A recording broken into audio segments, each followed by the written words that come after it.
हरियाणा का एक बहुत फेमस वायरल गाना है, छोरी तेरे सूट की कढ़ाई मार डालेगी। बट प्रॉब्लम ये है सीए में ना, कढ़ाई तो पता नहीं थ्योरी मार डालती है। बहुत कॉन्सेप्चुअली क्लियर होते हैं बच्चे, स्मार्ट होते हैं, इंटेलिजेंट होते हैं, प्रैक्टिकल में फाड़ के रखते हैं, कोई उनके आगे टिकता नहीं। बट क्या करें, थ्योरी मार डालती है, कभी कभी पूरा अटेम्प्ट ले डूबती है। सर क्या ऐसे ही चलता रहेगा? नहीं, ऐसे नहीं चलेगा। I am telling you 6 straight point two command your theory subject. 6 points को अच्छे से समझ के एग्जीक्यूट करो, थ्योरी नहीं मार डालेगी। पहला point, step 1 sir, focus only on conceptual clarity. पहली बार जब रीड कर रहे हो, कुछ भी स्टैंडर्ड हो, टेक्स्ट हो, बेयर टेक्स्ट हो, बुक हो, ऑथर की बुक हो, सबसे पहली बार जब आप पढ़ रहे हो, फोकस किस पे करना है? कॉन्सेप्चुअल क्लैरिटी पे। 2 पॉइंट, एक ही पॉइंट है, कॉन्सेप्चुअल क्लैरिटी के ऊपर फोकस करना है, याद करने पे ध्यान नहीं जाना चाहिए। दोबारा अगर रीड करने बैठो, थोड़ा फेमिलियर फील करना चाहते हो, तो जब पहली बार रीड कर रहे हो उसी टाइम पे क्या करो? टिक मार्क्स मस्ट। जो जो कॉन्सेप्ट कवर करते जा रहे हो एक टिक करते जाओ। सर कीवर्ड्स को हाईलाइट करते जाओ। तुम जब पहली बार भी पढ़ रहे हो ना, कॉन्सेप्चुअल अंडरस्टैंडिंग के लिए भी, तुम्हें उस टाइम पे समझ में आ जाएगा कीवर्ड्स क्या है। उसको हाईलाइट करने का, अंडरलाइन करने का, बोल्ड करने का, जो भी करने का, बस उसको हाईलाइट करो। मैं जनरली हाईलाइटर यूज करता था, तो तुम वो भी कर सकते हो, सर्कल भी कर सकते हो, स्टार भी लगा सकते हो, बिंदी पत्ते भी बना सकते हो, do whatever you want, but highlight. Third, तीसरा पॉइंट है sir, weak areas conceptual clarity के टाइम पे ही आइडेंटिफाई करके रखने हैं। जहां जहां कॉन्सेप्ट क्लियर है कोई दिक्कत नहीं सर, गो ऑन। जहां जहां लग रहा है वीक है सर, क्वेरीज आ रही हैं सर, कंफ्यूजन आ रही है, उसी टाइम पे क्या कर लो? हाईलाइट। एस्टिमेटेड आवर्स बताऊंगा इसकी कहानी, टेंशन ना लो। सबसे पहला फोकस क्या है सर? कॉन्सेप्चुअल अंडरस्टैंडिंग गेन करो। कोई भी सब्जेक्ट हो, थ्योरी हो, प्रैक्टिकल हो, प्रैक्टिकल में अप्रोच डिफरेंट रहती है, बट यस, थ्योरी में कॉन्सेप्चुअल क्लैरिटी पे पहला फोकस। भूल जाओ याद करना है, भूल जाओ, करना ही नहीं याद सर, पहली बार में याद करना ही नहीं। Just try to grasp the intent, the content, the conceptual understanding. 3 छोटे छोटे काम बताए हैं, टिक कर लेना बॉस। कीवर्ड्स को हाईलाइट कर लेना और वीक एरियाज को हाईलाइट कर लेना। उसके बाद उसको छोड़ देना, कुछ और पढ़ने लग जाना प्रैक्टिकल। कुछ दिन के बाद सेकेंड रिवीजन के टाइम पे दूसरी बार जब पढ़ोगे, focus on revision and weak areas. Second revision की बात कर रहा हूं, पहली की नहीं कर रहा। अब एक बार पढ़ चुके हो, बुक खोलोगे, टिक दिखेंगे, कीवर्ड्स दिखेंगे ऊपर ऊपर से, वीक एरियाज तुम्हें पता लग जाएंगे। अब क्या करना है sir? Try to memorise and focus on revision, focus more on weak areas. अब याद करने की कोशिश करो कि यार क्या कॉन्सेप्ट याद आ रहा है, ध्यान से सोचो, याद आ रहा है, पढ़ा हुआ लग रहा है, रिलेटेबल लग रहा है, फेमिलियर लग रहा है, बस इतना सोचना है। कीवर्ड्स कितने याद आ रहे हैं? 5% आ रहे हैं, 20% आ रहे हैं, 70% आ रहे हैं, कितने कीवर्ड्स याद आ रहे हैं? दूसरी रिवीजन के टाइम पे, स्टेप 2 के टाइम पे फोकस करना है, मेमोराइज करने का। आ रहा है अच्छी बात है, नहीं आ रहा और ज़्यादा कोशिश करो याद करने की। होगा, होगा, ऐसा नहीं है बैठ जाना है तोते की तरह। बार बार समझो उसको, फेमिलियर जितना ज़्यादा होते जाओगे याद अपने आप ऑटोमेटिक होता जाएगा। Right. Third point, scribble and written practice of question must. अब एक बार तुम पूरा हाईलाइट कर चुके, दूसरी बार तुम याद करना और करने की कोशिश कर चुके, अब उसमें स्क्रिबल करना है। ऊपर ऊपर से देखा, हाईलाइटेड पॉइंट पढ़े हैं, कीवर्ड्स दिख रहे हैं, वीक एरियाज दिख रहे हैं, 2-3 बार पढ़ चुके हो ऊपर। अब स्क्रिबल करो और क्वेश्चंस को ट्राई करो। अब कॉन्सेप्ट से निकल आओ, अब क्वेश्चंस पे फोकस करो। Right, scribble plus written practice of questions. Question जब ट्राई कर रहे हो, फोकस क्या होना चाहिए? ऐसे क्वेश्चन जो कि आपको लग रहा है कि यार आसान है बॉस, आसान है, A+ मार्क करो, आगे बढ़ो। थोड़े बहुत मिलते जुलते हैं, कर लेता हूं, आगे बढ़ो।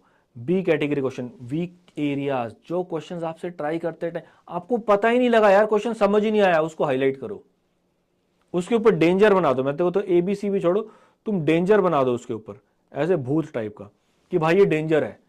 ये क्वेश्चन जब पहली बार पढ़ा था, सिर के ऊपर से गया था, समझ ही नहीं आया था, सिंपल। राइट। अब फोर्थ पॉइंट क्या कहता है सर?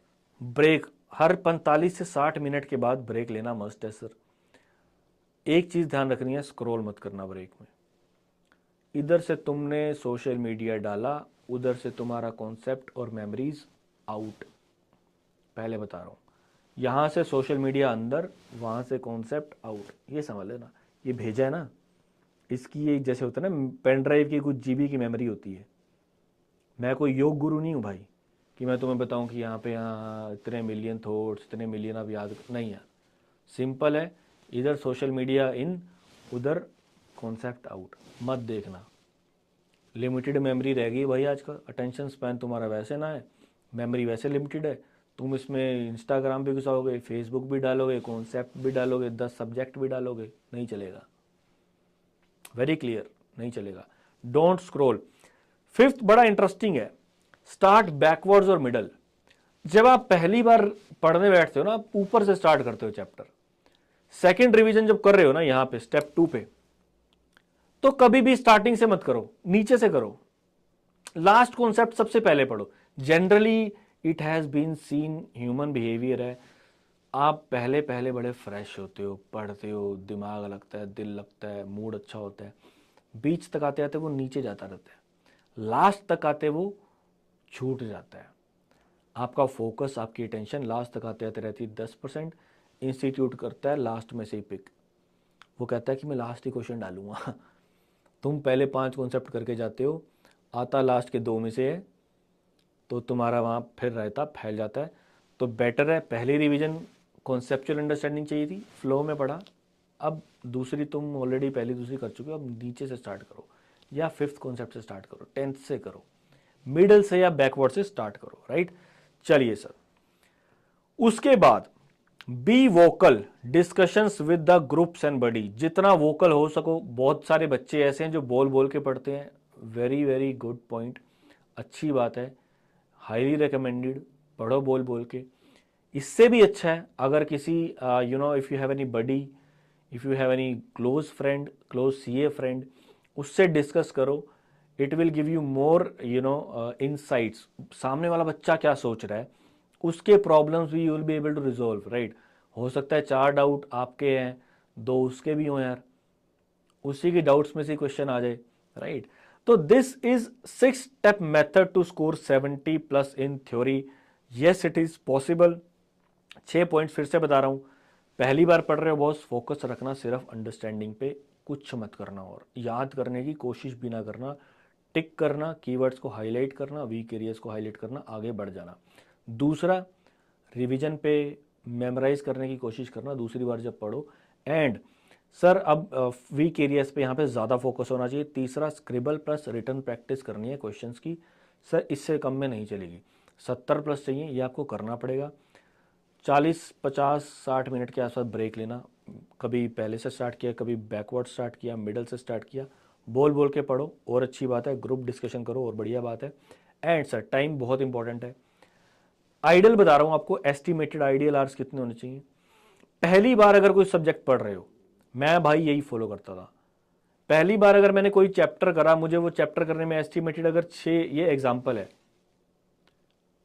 अगर मुझे 6 घंटे लगे एक चैप्टर पे, तो नेक्स्ट टाइम मुझे 3 से 4 ज्यादा, इससे ज्यादा नहीं लगने चाहिए। 3 से 4 मैक्स बता रहा हूं, 3 से 4 घंटे से ज्यादा मुझे नहीं लगाने सेकेंड टाइम पे। एंड क्वेश्चन की प्रैक्टिस प्लस में स्क्रिबल रिवीजन मिला के बता रहा हूं 2 घंटे। स्क्रिबल करने में 20 मिनट 30 मिनट से ज्यादा नहीं लगने चाहिए, बट क्वेश्चंस की प्रैक्टिस करो, 2 घंटे लगाओ मैक्स। 40 मिनट चलो पढ़ लो, स्क्रिबल रिवीजन किया, सवा घंटा 1-1.5 घंटा लिखा, इससे तुम्हारे दिमाग के घोड़े दौड़ेंगे। And this is my guarantee, my 100% 70+ success guarantee है बॉस। फर्क ना पड़े ना, कमेंट में लिख के गाली जाना, बट बहुत अच्छा आपको मैंने प्रोसेस बताया। अगर आपको एक काम आ रहा है, ऐसी ही वीडियोस और आप चाहते हो जिसमें आपको डीप इनसाइट चाहिए कि यार थ्योरी कैसे क्रैक करें, प्रैक्टिकल कैसे क्रैक करें, तो चैनल को सब्सक्राइब कर लेना, शेयर कर देना दोस्तों के साथ, लाइक कर देना, सब्सक्राइब कर देना, कमेंट कर देना, do whatever you want to do man. I hope you are doing really great. Keep going. Good luck. Best of luck. Take care. Bye bye.